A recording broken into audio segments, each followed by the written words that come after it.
नमस्कार दोस्तों, जय श्री राम। कैसे हैं आप सभी लोग। आशा करती हूँ कि सभी लोग अच्छे होंगे, स्वस्थ होंगे। दोस्तों, आज की वीडियो बहुत ही शिक्षाप्रद है। कैसे एक वेश्या बनी पंडित की गुरु। दोस्तों, लालच के माया जाल में एक बार जो फंसता है, फिर उसका निकलना मुश्किल हो जाता है। वह लालच किसी भी प्रकार का हो सकता है, इसलिए लालच को ही हर बुराई का गुरु कहा गया है। दोस्तों, लालच एक ऐसा अवगुण है जो आपके सोचने समझने की ताकत को समाप्त कर देता है। आप ये नहीं समझ पाते हैं कि कब आप सही रास्ते पर चलते चलते गलत पर आ गए। इसलिए हमारे बुजुर्ग भी कह गए हैं कि लालच बुरी बला है और इससे बचकर हमें हमेशा रहना चाहिए। चलिए दोस्तों, आज की कहानी कुछ ऐसी ही है। कहानी को स्टार्ट करते हैं। उससे पहले अगर आप हमारे चैनल पे नए हैं तो कृपया करके चैनल को सब्सक्राइब कर लें, ताकि हमारी वीडियो आप तक सबसे पहले पहुँचे। चलिए कहानी को विस्तार से जानते हैं। दोस्तों, एक समय की बात है। एक पंडित जी कई सालों तक काशी में शास्त्रों का अध्ययन करने के बाद गांव लौटे। पूरे गांव में चर्चा फैल गई कि काशी से पंडित जी पढ़ाई करके आए हैं और धर्म से जुड़े किसी भी पहेली को सुलझा सकते हैं। एक किसान उनके पास आया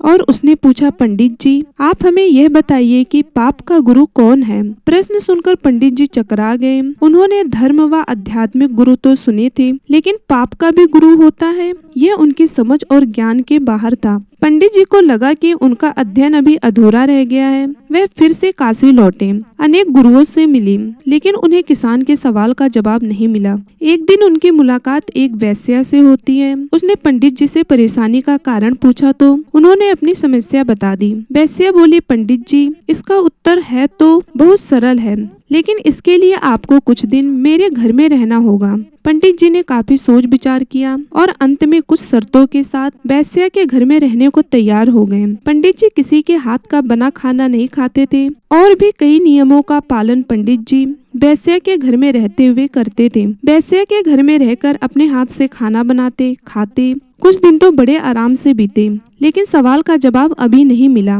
पंडित जी उत्तर की परीक्षा में रहे। एक दिन वेश्या बोली, पंडित जी, आपको भोजन पकाने में बड़ी तकलीफ होती है।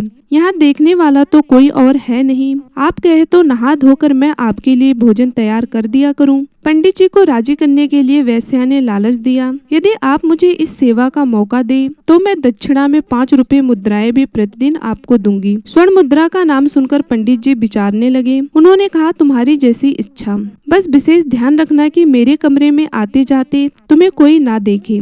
पहले ही दिन कई प्रकार के पकवान बनाकर वेश्या ने पंडित जी के सामने परोस दिया। जैसे ही पंडित जी ने खाना चाहा, उसने सामने से परोसी हुई थाली खींच ली। यह देखकर पंडित जी क्रोधित हो गए और बोले, यह क्या मजाक है।